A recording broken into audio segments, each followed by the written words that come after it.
Skill development కేసులో చంద్రబాబుకు ACB court 14 రోజుల రిమాండ్ విధించడంతో భారీ బందోబస్తు మధ్య ఆయన్ను రాజమండ్రి సెంట్రల్ జైలుకు తరలించారు. మరోవైపు రాష్ట్ర వ్యాప్తంగా టీడీపీ నేతలు బంద్కు పిలుపునిచ్చారు.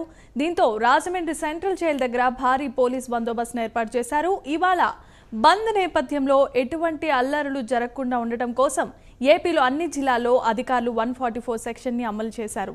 దీనికి సంబంధించి మరిన్ని అప్డేట్స్ ను మా ప్రతినిధి విజయవాడ నుంచి రాజ్ కుమార్ అందిస్తారు. రాజ్ కుమార్,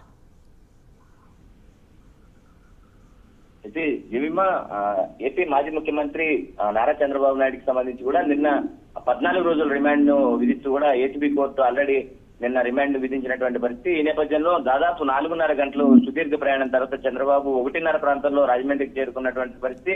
రాజమండ్రికి చేరుకున్నటువంటి తర్వాత ఫార్మాలిటీస్ పూర్తి చేసుకున్న తర్వాత ప్రత్యేకమైనటువంటి సెల్ ఆయనకు ఏర్పాటు చేయడం జరిగింది. స్నేహ పార్క్ లో 7691కి సంబంధించినటువంటి ఖైదీ నెంబర్ చంద్రబాబుకు అయితే ఇవ్వడం జరిగింది. అయితే దీనికి సంబంధించి కూడా ఈ రోజు ఆయనకు వైద్య పరీక్షల నిమిత్తం, అదేవిధంగా ఆయనకు సంబంధించినటువంటి స్పెషల్ ఫుడ్ కూడా ఇంటి తరహా భోజనం కూడా ఏర్పాటు చేయాలని ఆయన కోరటం జరిగింది. దీనికి సంబంధించి కూడా ఈ రోజు విజయవాడలో ప్రత్యేకమైనటువంటి బెయిల్ పిటిషన్ కూడా చంద్రబాబుకు సంబంధించినటువంటి లాయర్ లూత్రా అయితే వేయడం జరిగింది. దీనికి సంబంధించి కూడా కౌంటర్ పిటిషన్ వేయాలంటూ కూడా సిఐడికి సంబంధించినటువంటి పోలీసులకు కూడా కోర్టు అయితే వేధించడం జరిగింది. ముందుగా చూసుకుంటే ఈ రోజు చంద్రబాబు నాయుడుకి సంబంధించి కూడా ఆయన ఎవరెవరు కలుస్తారు, ఏం జరుగుతుంది, రాష్ట్ర వ్యాప్తంగా కూడా టీడీపీ బంద్ పిలుపునిచ్చినటువంటి నేపథ్యంలో సంబంధించినటువంటి విషయాలు కూడా చర్చకు వస్తాయనేది కూడా హాట్ టాపిక్ గా మారినటువంటి అంశం. ఎందుకంటే విజయవాడకి సంబంధించి కూడా 3 నియోజకవర్గాలు కూడా ఎప్పుడు కూడా రాజకీయ వేడి రాజేస్తున్నటువంటి పరిస్థితి. ఎందుకంటే విజయవాడ తూర్పు నియోజకవర్గానికి సంబంధించి కూడా ఎమ్మెల్యే గద్దె రామ్మోహన్ ఆధ్వర్యంలో ఈ రోజు ఆ పండిట్ నెహ్రూ బస్ స్టాండ్ వద్ద ఆల్రెడీ బంద్ ప్రారంభమైనట్టుగా మనకు తెలుస్తా ఉంది. మరికొద్ది సేపట్లోనే దీనికి సంబంధించినటువంటి విజువల్స్ అయితే వచ్చేటువంటి పరిస్థితి ఉంది. అయితే ముఖ్యంగా ఆ మాజీ ఎమ్మెల్యేలుగా ఉన్నటువంటి బోండమ్మ, టీడీపీ ఎమ్మెల్సీగా గతంలో పనిచేసినటువంటి బుద్ధ వెంకన్న, ఈ 3 నియోజకవర్గాల్లో కూడా బంద్ అయితే ఉంటున్నటువంటి పరిస్థితి ఉంది. అయితే ముఖ్యంగా చూసుకుంటే ఎందుకంటే ఎక్కడికక్కడ అల్లర్లు జరుగుతాయన్నటువంటి నేపథ్యంలో హౌస్ అరెస్టులు చేశారు, ఎక్కడికక్కడ టీడీపీ నేతలు నిర్బంధించారు.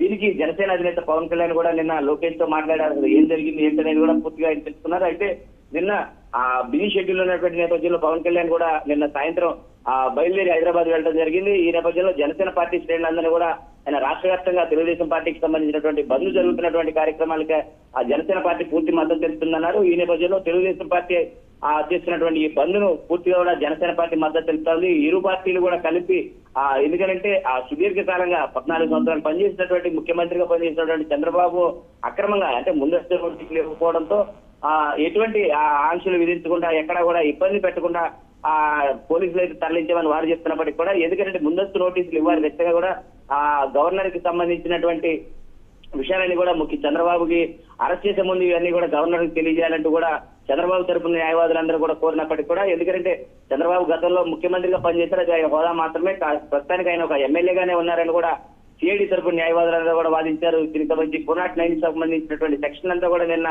దాదాపు సుమారు 2 నుంచి 3 గంటల పాటు ఈ యొక్క వాదన కొనసాగింది. ఈ యొక్క హైడ్రామాకి తెరతీస్తూ కూడా నిన్న ఏసీబీకి సంబంధించినటువంటి ప్రత్యేక న్యాయస్థానం చంద్రబాబుకి 14 రోజుల రిమాండ్ అయితే విధించింది. ఈ నేపథ్యంలో దాదాపు 4.5 గంటల పాటు చంద్రబాబు నాయుడు రాజమండ్రి జైలుకి చేరుకోవడానికి మధ్యలో కొంత ఆయన విశ్రాంతి తీసుకోవడానికి 15 నిమిషాలు విరామం తీసుకున్నారు. తర్వాత మధ్యలో పూర్తిగా కూడా 1. Thank you.